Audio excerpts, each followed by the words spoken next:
Hello everyone and welcome to Pendulum EDU, and we are back with another session for the crash course for CGL Tier 2. I hope you guys have attended all previous sessions. अगर आपने नहीं attend किए हैं तो description में links दी हुई हैं और ऊपर भी लिंक्स फ्लैश हो रही हैं, तो आप जाकर वहाँ से सेशंस प्रीवियस भी अटेंड कर सकते हैं।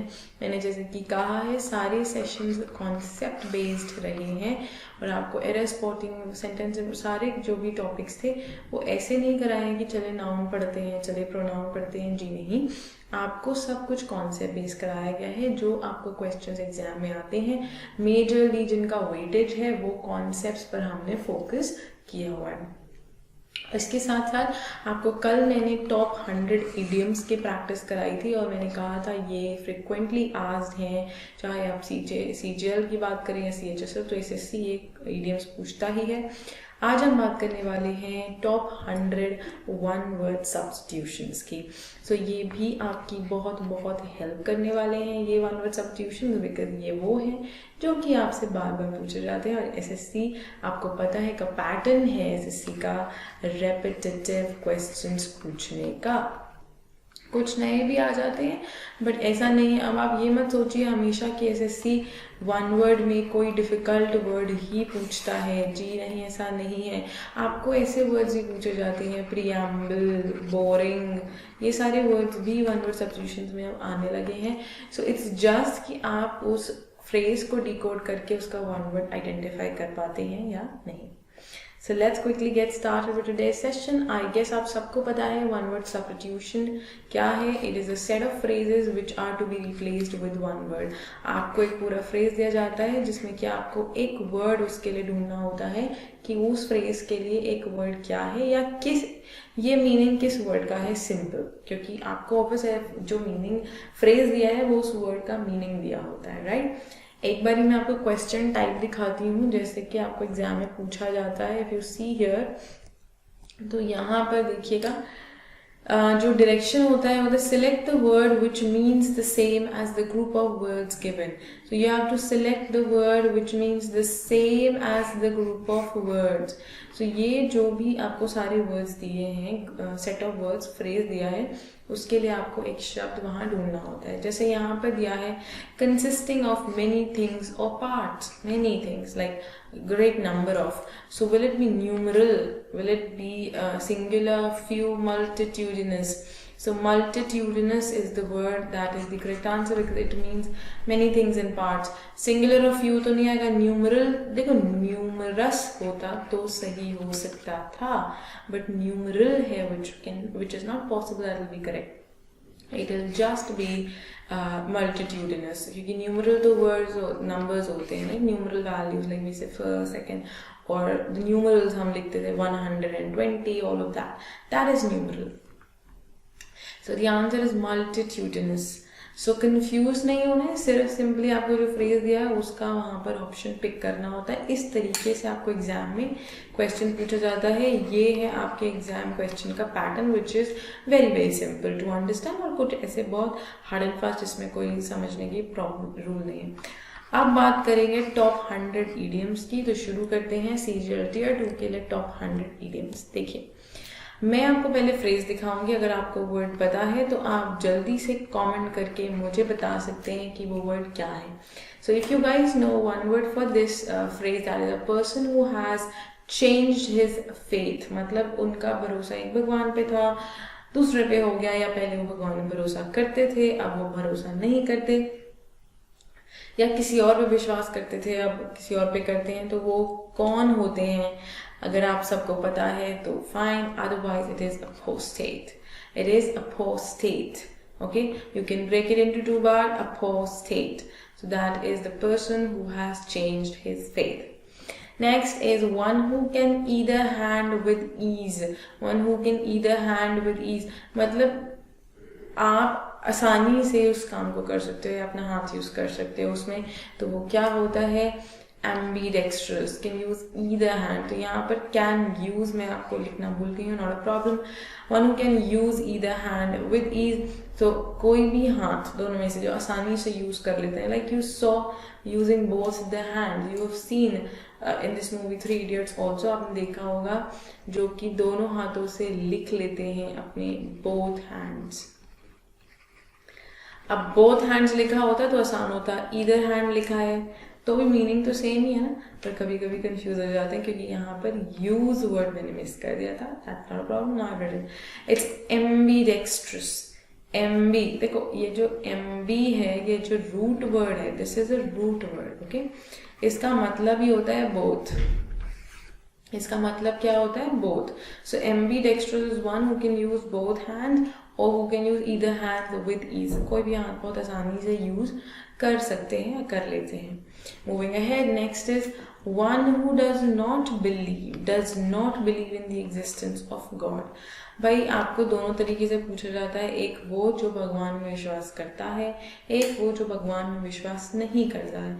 तो ये वो है जो नहीं करता है। Quickly comment and let me no कौन है जो भगवान में विश्वास नहीं करता। ये मत बोलना मैं, आई नीड द वर्ड।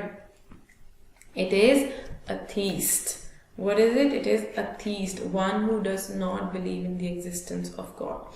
और जो बिलीव करता है वो थीस्ट होता है। वो क्या होता है? थीस्ट, जो विश्वास रखता है। जो विश्वास नहीं रखता वो अथीस्ट होता है। बहुत ही कॉमन है, बहुत ही ओल्ड पुराना फेवरेट वन वर्ड है एसएससी का। Next is a person appointed by two parties to solve a dispute. भाई ऐसे होता है ना, एक मीडिएटर रख लेते हैं भाई, जैसे कोर्ट में भी होते हैं ना मीडिएटर्स। तो एक क्वारल को, एक डिस्प्यूट को रिजॉल्व करने के लिए एक पर्सन रखा है जो कि मीडिएट या बातचीत करता है या सुलह कराने की कोशिश करता है, उस चीज को सॉल्व करने की कोशिश करता है, उस डिस्प्यूट को। That is an arbitrator. कौन है? Arbitrator. And it is exceedingly important guys, because ये क्वेश्चन रिसेंटली भी बार बार पूछा जा रहा है। So you guys have to focus on this. ये वर्ड इंपॉर्टेंट है definitely. Now moving ahead, we have the next one. The next phrase is one who does not express himself freely. जो ये थोड़ा सा कह सकते हो conserved है ना, जो अपने आप को खुल के एक्सप्रेस नहीं करता, वो पर्सन कौन होता है? That is introvert. कौन होता है? Introvert. जो थोड़ा सा conserved है, थोड़ा shy है, maybe among strangers, okay? जिनको वो नहीं जानता उनके साथ, तो that person is introvert. There are many people among us as well जो कि इंट्रोवर्ट होंगे, राइट? अच्छा, just opposite to introvert, if I ask you comment and let me know, quickly comment and let me know, just opposite of introvert would be what? Just opposite to introvert will be extrovert. Exactly. तो extrovert होगा जो कि बहुत open है, जो free है, जो कि लिबरल, जो आसानी से सबके साथ घुल मिल जाता है, ये भी पूछा जाता है। इसके साथ साथ ऐसा पर्सन जो कि मिक्स ऑफ बोथ है। मिक्स ऑफ बोथ का मतलब जिनको वो जानता है उनके साथ तो वो लाइक ओपन है, जिनको नहीं जानता उनके साथ थोड़ा इंट्रोवर्ट है। तो ऐसे को हम कहते हैं एम्बीवर्ट। याद है अभी एम्बी बताया, मैंने कहा रूट वर्ड है मतलब बोथ। सो एम्बीवर्ट या एम्बी बोथ के लिए आए, जो इंट्रोवर्ट भी एक्सट्रोवर्ट भी, that's ambivert, okay. Moving ahead, who behaves without moral principles। भाई जो कि भाई वैल्यू एथिक्स या जिसमें एटिकेट्स नहीं है, जो मैनरलेस है ना, जिसको मैनर्स नहीं है, उसको आप क्या कहोगे? उस पर्सन को हम क्या कहेंगे जो कि विदाउट मॉरल प्रिंसिपल्स है? भाई that person is immoral. Immoral, you can sometimes they ask you barbaric or barbarian, okay? ये word भी कभी कभी वहाँ add कर देते हैं, so you guys can choose this from the options as well. So sometimes it also depends on the option. जैसे मैंने immoral कहा, immoral का synonym barbaric या बारबेरियन हो सकता है। मैं वापस लिख देती हूँ बारबेरिक। सो अगर ये ऑप्शन में तो आप ये भी पिक कर सकते हैं, that's not a problem, but it has to be of the same meaning जो फ्रेज वहां पर दिया गया है। Moving ahead, next is a person who is incapable of being tampered with. आप सब समझ रहे हो टेम्पर्ड। अब क्या है ना, अगर सिंपल वर्ड्स आपको वन वर्ड में दे दें, फॉर एग्जाम्पल आपको पूछे जिसको हराया नहीं जा सकता, someone who can not be defeated, आपको पता है, right? You know that. So थोड़ा सा कभी कभी क्वेश्चन को ट्विस्ट करने के लिए या थोड़ा सा डिफिकल्ट बनाने के लिए वो आपको कभी कभी ऐसे वर्ड्स वन वर्ड फ्रेज में दे देते हैं, जो कि पहले आपको खुद कॉम्प्रिहेंड करना पड़ेगा, तब आप आंसर उसका समझ पाएंगे। तो यहाँ तो यहाँ पर अ person who is incapable of being tampered with, जिसको आप नुकसान नहीं पहुंचा सकते, चेंज नहीं कर सकते, that is impregnable. Okay, there can nothing be tampered with, कुछ नहीं किया जा सकता। Then there is one who is unable to pay his debts। अब भाई साथ में ही आ गया इंसॉल्वेंट, तो कोई बात नहीं, ये तो बहुत बहुत इजी क्वेश्चन है, अब आपको पूछा भी जाता है ना। सो अब आप कहेंगे कि बैंकरप्ट भी होता है, वो भी बिल्कुल आ सकता है बैंकरप्ट। दो वैसे तो बैंकरप्ट और इंसॉल्वेंट में थोड़ा सा डिफरेंस होता है, ओके क्योंकि देखो जब पर्सन बैंकरप्ट हो जाता है तब उसको इंसॉल्वेंट करार दिया जाता है। बैंकरप्ट मतलब आपका पैसा पूरा खत्म हो चुका है, you don't have single penny in your account. उसके बाद आपको इंसॉल्वेंट करार दिया जाता है because you are unable to pay your debts. तो ये दो अलग वर्ड्स हैं, बट डेफिनेटली रिलेटेड तो वन वर्ड सब्स्टिट्यूशंस में ये आपको ऐसे ही पूछे जाते हैं, तो आप वहां कंफ्यूज मत होइए। बट इन बेसिक और in general usage these words are slightly different, okay, थोड़ा सा minor difference है दोनों words में। चलिए, so that is insolvent, one who is unable to pay his or her debts। Moving ahead, we have the next one, that is one who collects coins as a hobby। Now this is guys important, मैं आपको बता दूं ये word बहुत बारी पूछा जा चुका है, मैं चलिए बताती हूँ। N से बिगिन होता है, quickly comment and let me know it begins with N। one who collect coins as a hobby or as hobby, जो कि coins collect करता है, जिनको शौक होता है ऐसा, वो कौन होते हैं? बिल्कुल they are numismatists। numismatists, these are people जो कि as a hobby, जिनको सिक्के इकट्ठे करने का बहुत शौक है, numismatist, okay। Moving ahead, next is a person who likes or admires women। Right, this is nice because see there are two different ways, who likes women, who dislikes women। So दोनों तरह के लोग हैं। So likes women will be बिल्कुल correct है, philogynist। philogynist is person, देखो भाई phil, this word itself means love। So कहीं पर भी आता है love for this, love for that, और admiration for this और admiration for that। You can pick a word जिसमें कि fill word, ये root word आ रहा हो, तो ये root word अगर वहां पर है तो यहाँ समझ लीजिए love। जैसे MB का मतलब दोनों, है ना। तो you can pick even if I talk about like this word bibliophile, this is love for books। तो देखो फाइल यहाँ आया books और biblio मतलब books, तो love for books is bibliophile। So you can also decode it through the root words।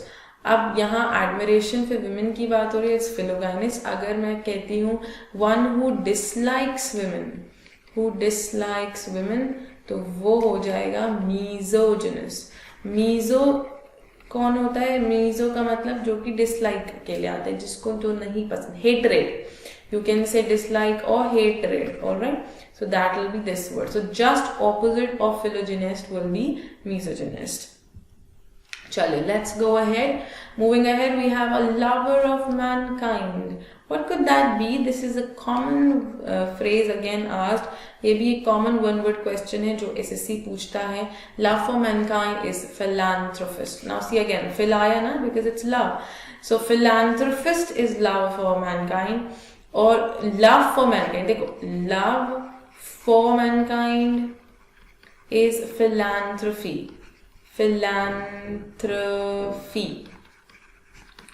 But a lover of mankind, which means the person who loves mankind, is philanthropist। This is for the person, this is for the process, okay। So this is for the situation condition, this is for the person। आप उस person को क्या कहेंगे? So there are two different frames, kindly go through it and गलत नहीं करना है कुछ भी। Moving ahead, next is a person who speaks more than one language।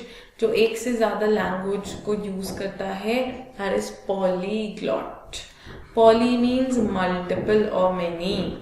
so polyglot again ये भी एक कॉमन है, बहुत वन वर्ड जो पूछा जाता है एग्जाम्स में, तो be ready and beware। moving ahead, we have next one who lives in solitude। do you know what solitude is?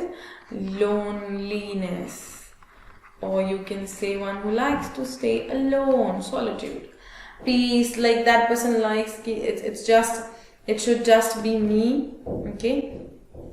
Or I, that is solitude, that is recluse. What's that? That's recluse.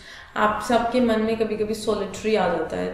That's incorrect. No, it is recluse, one who lives in solitude.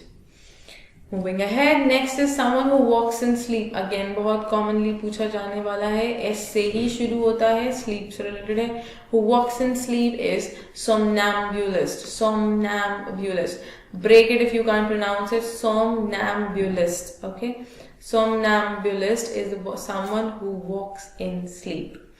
Moving ahead, next one is funeral procession. Again, a common one word.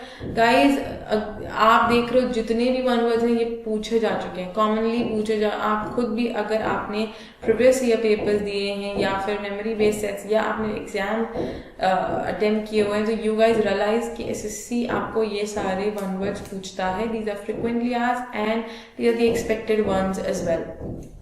A funeral procession, guys, that's a cortege. Cortege. This is again important. याद रखिएगा ये word, that is cortege.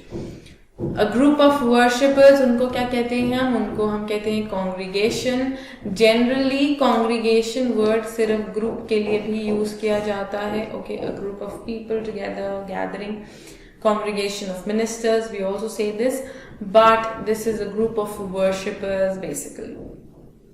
Congregation जो word है इसका ideal meaning क्या है? It's a group of worshippers. Alright, so you have to ensure that.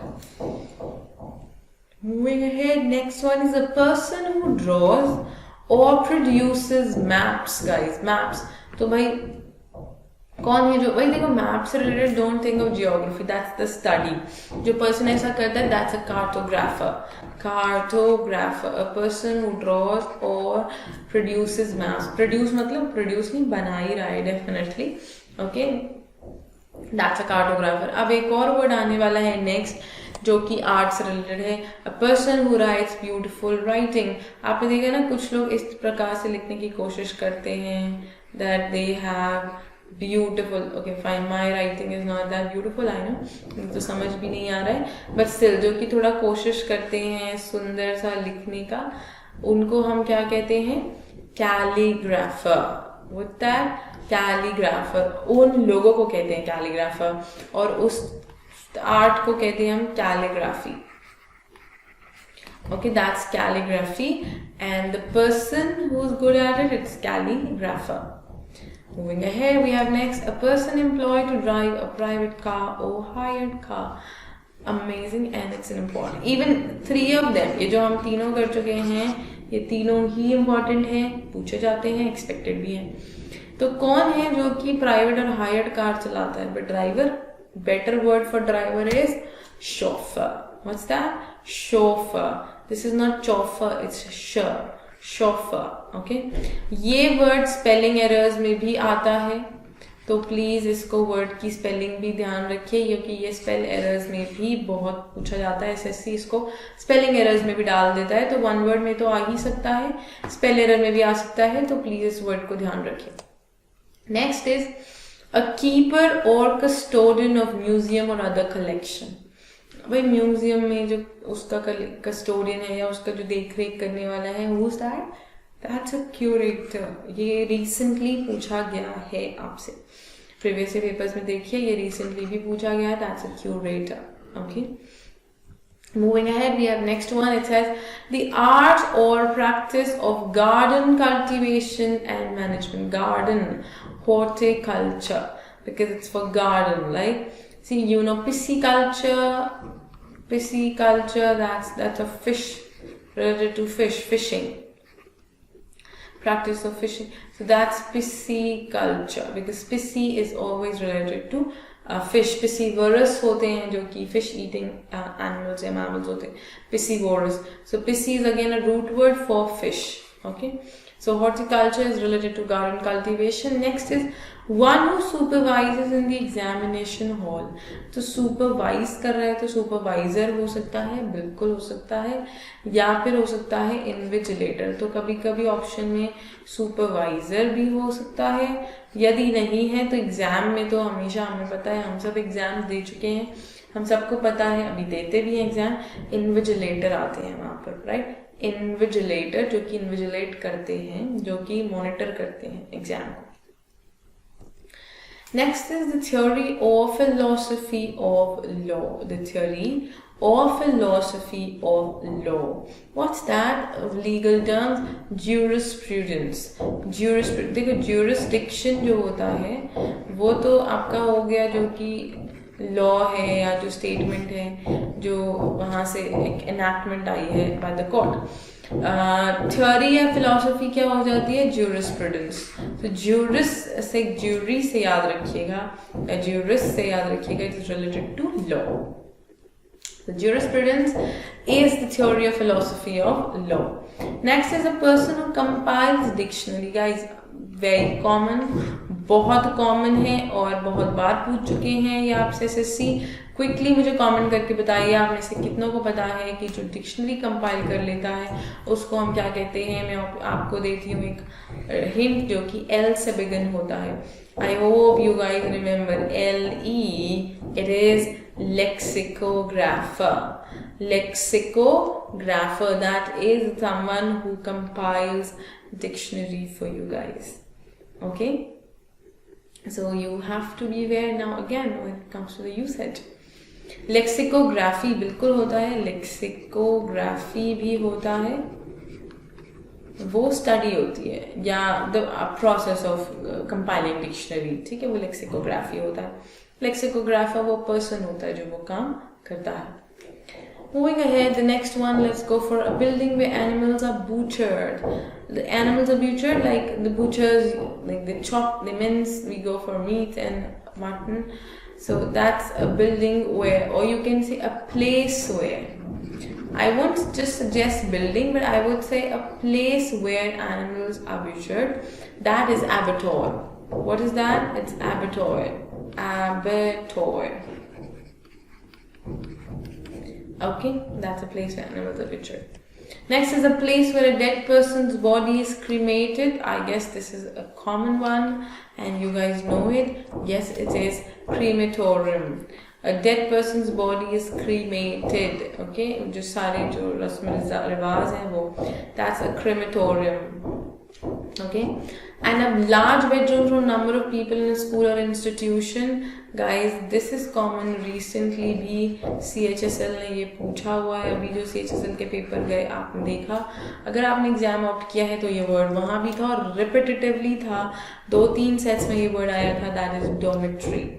Dormitory is a large bedroom for a number of people in a school or institution. So वो अलग अलग beds होते हैं, बहुत सारे beds होते हैं. It's a huge bedroom. Okay, dormitory.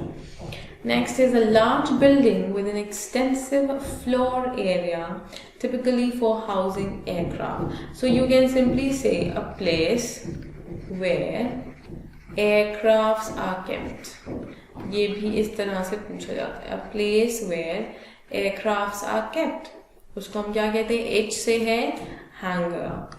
Hangar. It's not hangar जिसमें आप कपड़े टांगते हो. It's a huge place, big place for keeping the aircrafts. Okay, so that's hangar.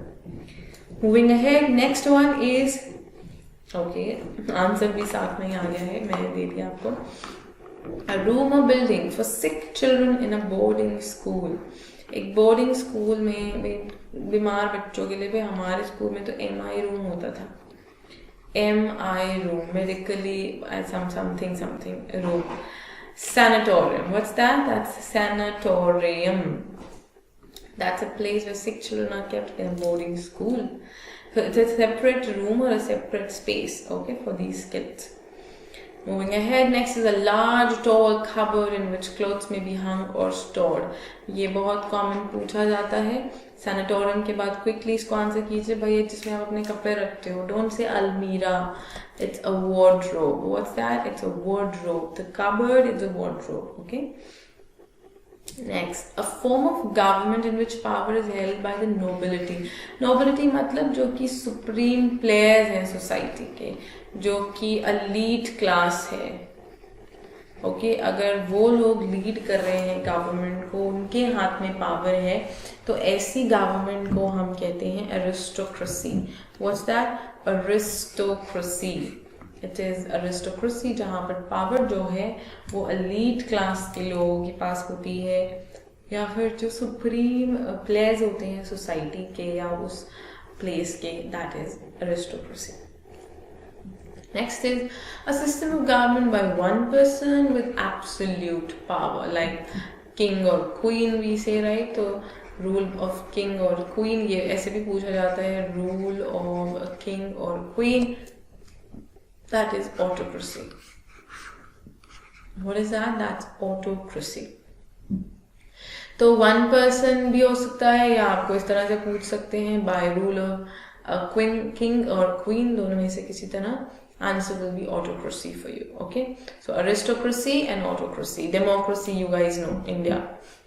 Okay, a small group of people having control of a country or organization.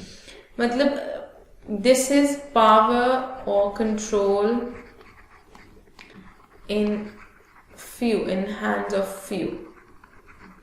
कुछ लोगों के ही हाथ में power है, that is oligarchy. ओलिगार्की, कुछ लोग हैं society के या आपकी कंट्री के जिनके हाथ में पावर है, तो उस रूल को हम कहते हैं ओलिगार्की। अब ये सिर्फ एक कंट्री के लिए एप्लीकेबल नहीं है, किसी ऑर्गेनाइजेशन में भी अगर है कि किन्हीं कुछ लोगों के हाथ में सारी पावर है, वो भी ओलिगार्की है, वो डेमोक्रेसी नहीं है। उस वहाँ पर उस जगह पर आप कह सकते हो कि सब अपना फ्रीली ओपिनियन नहीं रख सकते।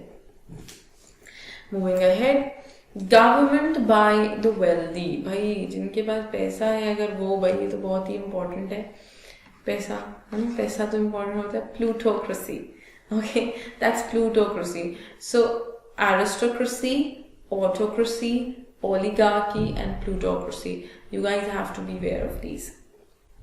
ओके, कंफ्यूज मत हो जाइएगा, इतना कंफ्यूजिंग है तो नहीं, बट स्टिल आप कंफ्यूज मत हो जाइएगा, लाइक थोड़ा सा ध्यान रखेंगे। Okay, so oligarchy and plutocracy. Moving ahead, next is government not connected with religious और स्पिरिचुअल मैटर, जो कि it is away from religious matters, that is secular.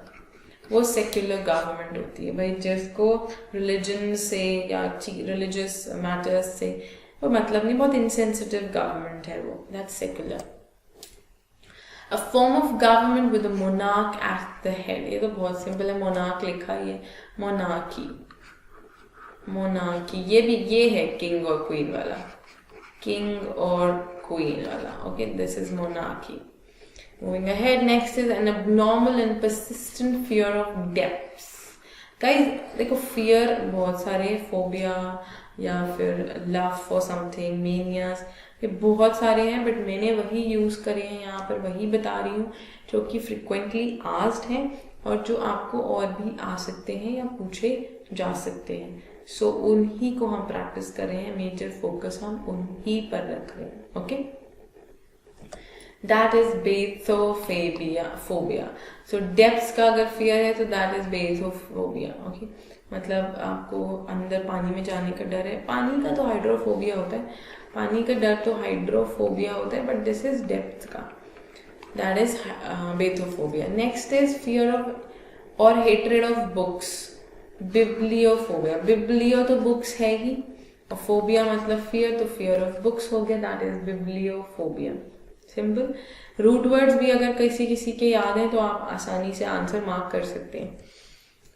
Next is a room और building for sick children in boarding school. Okay, ये थोड़ा repetitive है, जैसे SSC repeat करता है, मैंने भी रिपीट कर दिया। Sanatorium, we have already done this. A prescribed course of medical treatment, diet or exercise for the promotion or restoration of health. तो भाई को जो बार बार मेडिसिन का मेडिकल ट्रीटमेंट है वो चल रहा है, दैट्स अ रेजिमेन।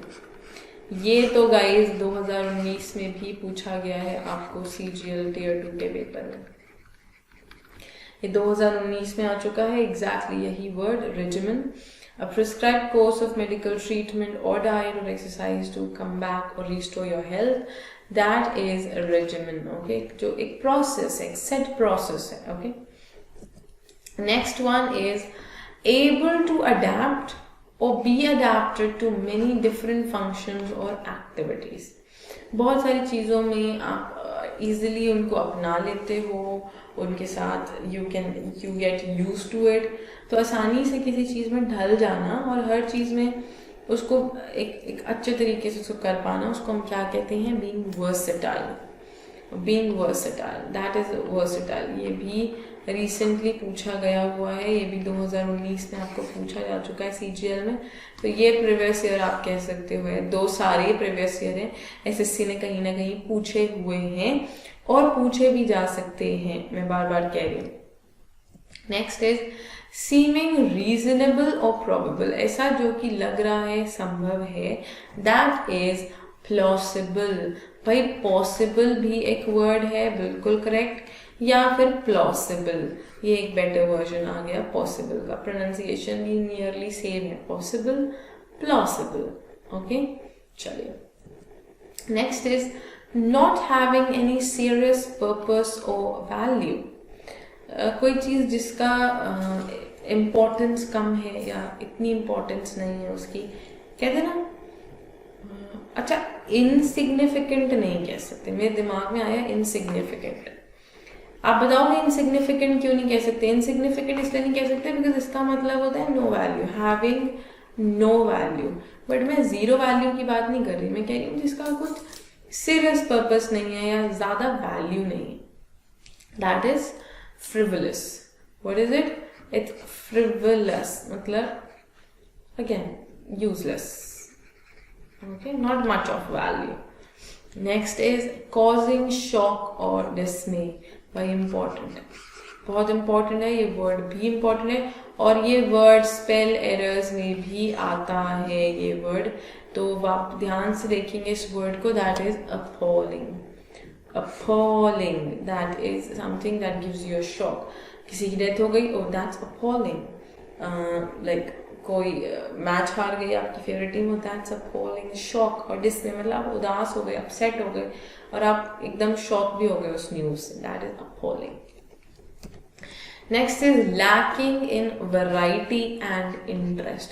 भाई वैरायटी भी नहीं है और इंटरेस्ट भी नहीं है. क्या होता है वो? भाई बोरिंग होता है, मोनोटोनस होता है. क्या है? बोरिंग. मोनोटोनस का मतलब बोरिंग, या फिर इसको ऐसे भी पूछते हैं मोनोटोनस को, something that goes on in single pattern. In single pattern तो वो भी मोनोटोनस होता है. कोई चीज जो चलती जा रही है अकेले पैटर्न में, that is also monotonous. Okay, now having no money. भाई कोई पैसा नहीं है आपके पास. having no money at all, that is being poor. that's penniless. भाई कहीं ना कहीं poor से related ही है, penniless है. penniless मतलब like poor. okay, pauper. तो पॉपर भी आ सकता है, पुअर भी हो सकता है. तो ऑप्शन में अगर दिया है तो आप पेनलेस की जगह पॉपर भी पिक कर सकते हैं. That will not be a big deal. आपका जवाब सही होगा. लेकिन अगर आप कहो कि दोनों दिए हैं, ऐसा संभव नहीं है, ऐसा नहीं हो सकता. दोनों में से कोई एक ही वर्ड वहां पर प्रेजेंट होगा. Next, a person who spends money in an extravagant and irresponsible way. A person who spends money in an extravagant, irresponsible way. जो ऐसे मतलब irresponsibly पैसा खर्च होता जा रहा है. Person who spending money like anything, he is not taking or she is not taking note of it. Irresponsibly पैसा उड़ाना जिसे हम कहते हैं, that is spendthrift. वो पर्सन कौन होता है? स्पेंडथ्रिफ्ट. कंफ्यूज मत होइए, थ्रिफ्टी जो होता है वो पर्सन होता है जो कि सोच समझकर कैलकुलेटिवली पैसा खर्च करता है. तो थ्रिफ्टी कौन? जो कि सोच समझ के पैसा खर्च करता है. बट स्पेंडथ्रिफ्ट कौन है? जो इररिस्पॉन्सिबली खर्च करता है पैसा. Okay, that is spendthrift. Next is feelings of pity and sorrow for someone else's misfortune. feelings of pity and sorrow for someone else's misfortune. Okay, किसी और का के बारे में आपको बुरा लग रहा है, किसी के साथ बुरा हुआ और आपको बुरा लग रहा है, तो आप क्या हो उसके लिए क्या फील कर रहे हो? सिंपैथी फील कर रहे हो. उस फीलिंग को हम क्या कहते हैं? सिंपैथी कहते हैं. Because you feel bad for that person, you feel like why is this happening to that person, right? You feel that, so that is sympathy. Next is lacking enthusiasm and determination, like बहुत ही low feel करना, lazy हो जाना, unenergetic, unlively. Okay, that is lacking enthusiasm and determination. It's lackadaisical. Lackadaisical, that is again an important word. और ये भी spelling errors में आता है learners. So थोड़ा सा vigilant हो जाए, थोड़ा सा cautious हो जाए, क्योंकि spelling errors में भी आता है और one word में तो आता ही है, तभी यहाँ पर मैंने आपको दिया है. So lackadaisical, lacking enthusiasm and determination, या आप कह सकते हो low in energy. देखो गाइस, कभी कभी फ्रेजेस बदल सकते हैं, जरूरी नहीं है कि आपको एग्जैक्ट यही फ्रेज चिपका दिया हो. मीनिंग सेम हो सकता है, बट फ्रेज कभी कभी हो सकता है कि बदल जाए. Not a problem. मुझे आप लोगों को भरोसा है कि आप इसको आइडेंटिफाई कर लेंगे. और स्पेलिंग एरर वाला आप देख रहे हो, lackadaisical. Okay, that's for again impossible to satisfy. भाई काफ़ी लोग होते हैं जिनका सेटिस्फैक्शन लेवल अलग ही होता है. भाई आप उनको कुछ भी कर लो, आप उनके लिए कितना भी अच्छा कर लो, वो इतने आसानी से सेटिस्फाई नहीं होते हैं. तो वो देखो, जो सेटिस्फाई हो जाते हैं उनको हम कहते हैं सैशिएबल, जो कि सेटिस्फाइड रहते हैं, जो कि सेटिस्फाइड होते हैं. बट जो सेटिस्फाइड नहीं होते उनको जस्ट ऑपोजिट इनसैशिएबल. क्या होते हैं वो? इनसैशिएबल होते हैं वो लोग. Okay, one who is kind and generous, जो काइंड हार्टेड है, जो जेनरस है, उसको हम क्या कहते हैं? What's that? So someone who is kind and generous, you term them magnanimous. What's that? Magnanimous. इसका सिनोनिम होता है बेनेवोलेंट. ये दो कॉमन वर्ड्स हैं जो एसएससी आपको पूछता है. Magnanimous, benevolent. इनसैशिएबल भी. सैशिएबल याद रखिए, वन हु इज सेटिस्फाइड, और one who is easy to satisfy is satiable. जो कि बहुत टैंट्रम्स थ्रो करते हैं, ओके, जो बहुत फसी होते हैं, वो फस्टीडियस होते हैं. फस्टीडियस, जो कि बहुत टैंट्रम्स दिखाते हैं, बहुत नखरे दिखाते हैं, बहुत नखरीले होते हैं, वो फस्टीडियस होते हैं. So one who is kind and generous is magnanimous and benevolent. Okay, moving ahead. Next is grape gardening, guys. Grape, ये भी recently आपको CHSL में भी पूछा जा चुका है. ओके, जैसे अभी हमने किया था ना हॉर्टिकल्चर, मैंने वहीं आपको बताया था पिसिकल्चर. ओके, अभी हमने इसी सेशन में हमने डिस्कस किया है, तो वहाँ पे हॉर्टिकल्चर था, हमने पिसिकल्चर डिस्कस किया. अभी grape gardening which is viticulture. What is grape gardening? It is a viticulture. The viti is related to grape, and culture, you guys know now, gardening. Though culture is not just gardening, it's way different, but in case of one word, you guys can take it as gardening. Next is, we have a small kitchen or room at the back of a house used for washing dishes and another dirty household work. What's that? घर के पीछे एक जगह होती है, छोटी सी space होती है, that's scullery. Scullery, what's that? It's a scullery, जो कि छोटी सी एक स्पेस होती है जहाँ पर कि बर्तन धो लेते हैं या डस्टबिन वगैरह हम रख देते हैं, right? Used, I would say clothes or the laundry that you do there, that's a scullery. आजकल अपार्टमेंट्स जो होते हैं उनमें सब में स्कलरी होता है. A piece of enclosed land planted with fruit trees, guys. भाई देखो, एक लैंड जहाँ पे सारे फ्रूट्स के ट्रीज हैं, मतलब मैंगो ट्रीज या कोई भी एक ऐसा लैंड जहाँ पे फ्रूट ट्रीज हैं, वो क्या होता है? ऑर्चर्ड होता है. ऑर्चर्ड. ओके, मैंगो गार्डन में गए हैं हम तो मैंगोज तोड़ लेते थे या फिर कभी अमरूद तोड़ लेते थे, तो वो सब ऑर्चर्ड्स हैं. Okay, A large natural artificial lake used as a source of water supply. Important पूछा जा चुका है और important भी है. ऐसी space जो कि it's a huge space, artificial है, जिसमें कि हमने बहुत सारा पानी स्टोर कर रखा है और हम उसको वाटर सप्लाई के लिए यूज करते हैं. उसको हम कहते हैं reservoir. What's that? It's a reservoir. और ये बहुत बारी पूछा जा चुका है, इसलिए मुझे बिल्कुल हिट करा है अचानक से. Reservoir is the correct word for this. Next one is a place where bees are kept, or a collection of beehives. So what is a place where the bees are kept? It is apiary. What is that? It's an apiary. अच्छा, aviary birds के लिए होता है. Aviary is for birds and apiary is for bees. Okay. Next one is a place or scene of activity, debate or conflict. भाई ऐसी जगह जहाँ पर डिबेट चल रही है या कोई जंग चल रही है, मतलब भाषणवाद होता है ना, आपस में डिस्कशन कर रहे हैं, तो that is arena. What is that? It's an arena. It's that place, arena. इसके साथ a collection of weapons and military equipment. ये बहुत common है guys और बहुत बार आ चुका है, तो थोड़ा सा इस चीज के लिए भी सतर्क रहें. ये आपको काफी बार पूछ चुके हैं. A collection of weapons and military equipment. What is that? It is arsenal. Okay, arsenal. Okay, that is again spelling errors के perspective से भी important है, so please remember that. Next is an institution for the care of people who are mentally ill. We all know asylum. We all know this asylum, guys. ये word भी याद रखिए because ये भी spell error में पूछे जाने वाला common एक word है, asylum. S या L का जो placement होता है, single L है या double L है, वो आपको पूछ लेते हैं काफी बार. Now, next one we have a large burial ground.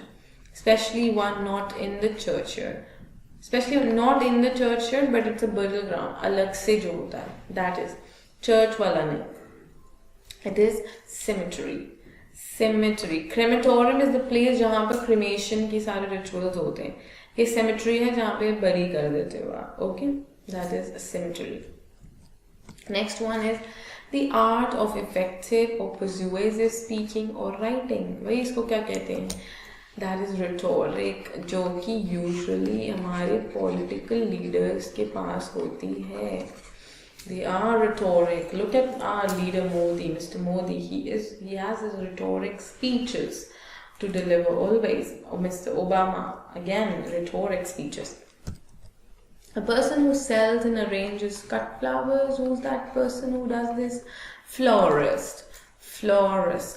Okay, this word is important, guys. Rhetoric. आप देखते हो हम जो हिंदू vocabulary करते हैं, आपका ऐसा editorial vocab, वहाँ पर भी rhetoric हम बहुत बार डिस्कस कर चुके हैं. जब भी कोई ऐसा आर्टिकल आता है, rhetoric word वहाँ पर हम डिस्कस कर चुके हैं. After florist, we have a person who is trained to travel in a spacecraft. Spacecraft में जिसको ट्रेनिंग दी जाती है वो एस्ट्रोनॉट होता है. You can also say a person who travels to space. That's an astronaut. Okay. Study of sound and sound waves. वही बहुत simple है. Acoustics. This is again important. Acoustics is the study of sound or sound waves. Next we have the science of human development. That is anthropology. Anthropology is the science of human development or science humanity का जो होता है. A doctor who treats skin diseases, guys. Skin diseases. Skin से याद आता है derma. Okay, ये एक root word है और derma जहाँ भी होगा वो उसका relation कहीं ना कहीं skin से होता है. So that is a dermatologist. A dermatologist is a person who treats skin diseases. Dermatologist. Okay. Next is one who is violently against established beliefs and traditions. One who is violently against traditions and beliefs. भाई ये बहुत ही important है. Iconoclast. Please इसको अलग अलग phrases में पूछा जाता है. One who expresses abhorrence towards traditions and beliefs, one who is against traditions and beliefs. Simply अगर ऐसे से पूछ जाता है, that is iconoclast, जो कि religions और tradition के against होता है, who does not follow or believe traditions and religions, that is iconoclast. So phrases बदल सकते हैं, but word यही रहेगा, that is iconoclast. Please remember this. Okay. Moving ahead. One who easily believes others, जो भाई आसानी से दूसरों पर भरोसा कर लेता है, वो कौन होता है भाई? वो होता है credulous. Naive, जो कि आसानी से दूसरों की बातें मान जाता है, या जो आसानी से लोगों की बातों को एक्सेप्ट कर लेता है, ट्रस्ट कर लेता है, credulous, या फिर आप कह सकते हैं naive. Okay. Next is one who is extravagantly romantic, chivalrous and impractical. भाई impractical, बहुत impractical है. That is quixotic. Okay. बहुत ही impractical बातें करें जो कि feasible नहीं है, possible नहीं होना. Quixotic. Next is one who hates mankind. अभी हमने क्या था, who loves mankind. Now this is hates mankind. Misanthropist. याद है, misanthropist is, miss is for hatred, okay, and philanthropist was love.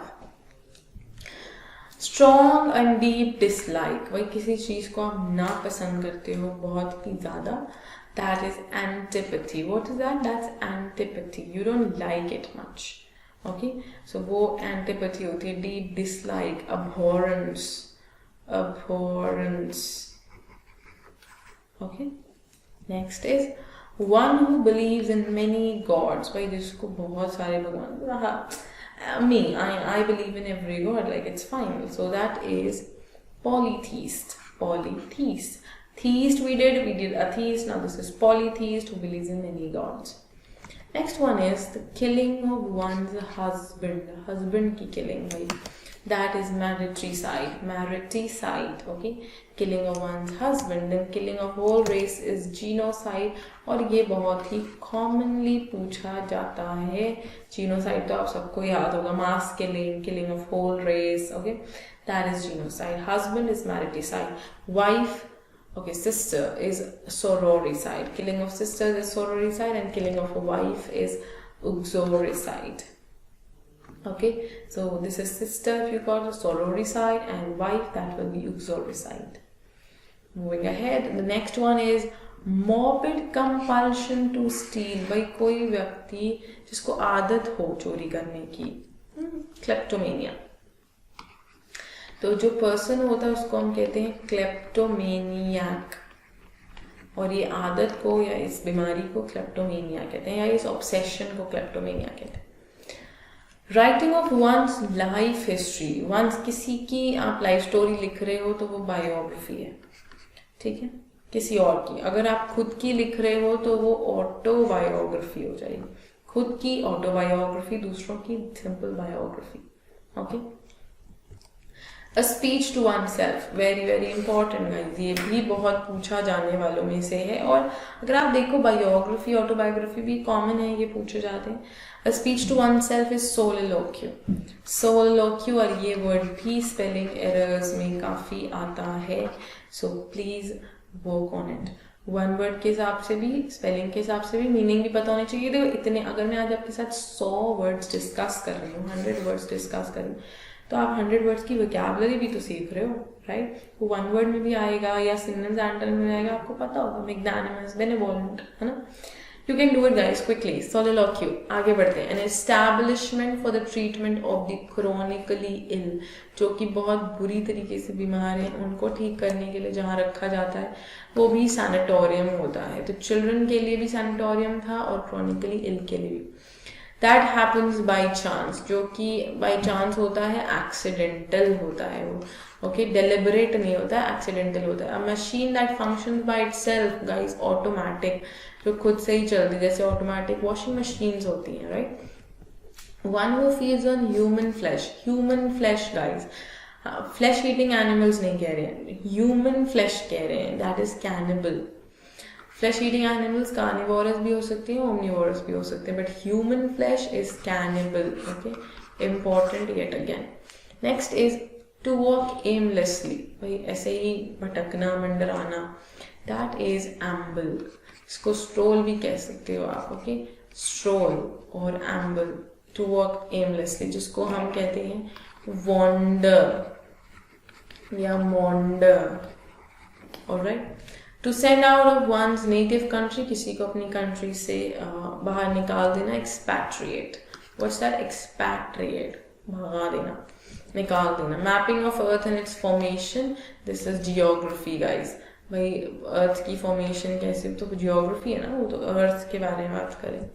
Study of celestial bodies, आप पूरे space की बात कर रहे हो, that will be astronomy, because astronauts वो होते हैं जो कि space में जाते हैं, वो study the space. Astronomy is the study of celestial bodies, or you can say study of space. Okay, that is astronomy. Moving ahead, we have study of earth and rocks. Oh, this is simple. Geology. Study of earth and rocks is geology. Then we have study of election trends, that is psephology. Election trends, ये common है, recently पूछा जाने लगा है, पहले नहीं पूछा जाता था, अब ये पूछा जाने लगा है. So study of election trends is psephology. Study of languages, you guys know, philology. Philology, okay, that is languages. Study of science of insects, entomology. Entomology. Okay, that is of insects. Insects के लिए ente, ये याद रखिएगा. Okay. Next is examine one's motives or look inwards. खुद के अंदर झांक कर देखना. Introspect. अब देखो एक और आएगा. Examine carefully, किसी चीज को आप examine कर रहे हो, होता है investigate या inspect. एक और देखते हैं. A backward look or view into the past. आप पीछे जाके अपनी गलतियां देख रहे हो या पीछे जाके सोच रहे हो कि मैंने पहले क्या किया था, अब क्या कर रही हूँ. Retrospect. Retro से याद रखो पास्ट में गए. Intro से याद रखो अंदर, inside, झांकिंग, like आप अंदर झांक रहे हो. And to examine carefully will be inspect. Next is make to happen at the same time. Same time पर कोई चीज हो रही है, that will be synchronize. Okay, synchronize. Then it says the part of a theater where people who are watching or listening sit. Very simple, auditorium. ठीक है, एक हिस्सा जहाँ पे लोग बैठते हैं. A place for speakers, platform, जहाँ पे speaker बात करता है, उसका platform को हम कहते हैं podium. जहाँ से speaker अपनी speech deliver करता है, that's podium. A place for sun to enter where one can sunbathe. Sunbathe के लिए क्या है भाई? Solarium है. उस जगह को हम solarium कहते हैं. Oh, that's it. Okay, so that's auditorium, podium and solarium. Solarium is again important, but podium और auditorium ज़्यादा important है. Okay, ये भी important है, no doubt, but अगर आप चाहें और frequently कौन से हैं तो ये. So the total words that we have discussed were 100, guys. 101 word substitutions I have given you right away. We have discussed these words. Now what I want you guys to do is start practicing, start making notes. If you haven't made notes, then you can just go back quickly, check screenshots and start revising. Start working on it. You can go to the memory based papers on our site and start practicing and working on your examination crack. I will see you in the next session, जहाँ पर मैं आपको vocab का एक करने का बहुत ही major hack बताने वाली हूँ, बहुत ही अच्छा तरीका आपको सॉर्ट आउट करके बताने वाली हूँ. So be prepared for that, guys, tomorrow. And if you haven't gone through the other sessions for SSC CGL Tier 2, guys, go watch it in the playlist on our YouTube channel and subscribe to the channel if you haven't subscribed it yet. Thank you so much.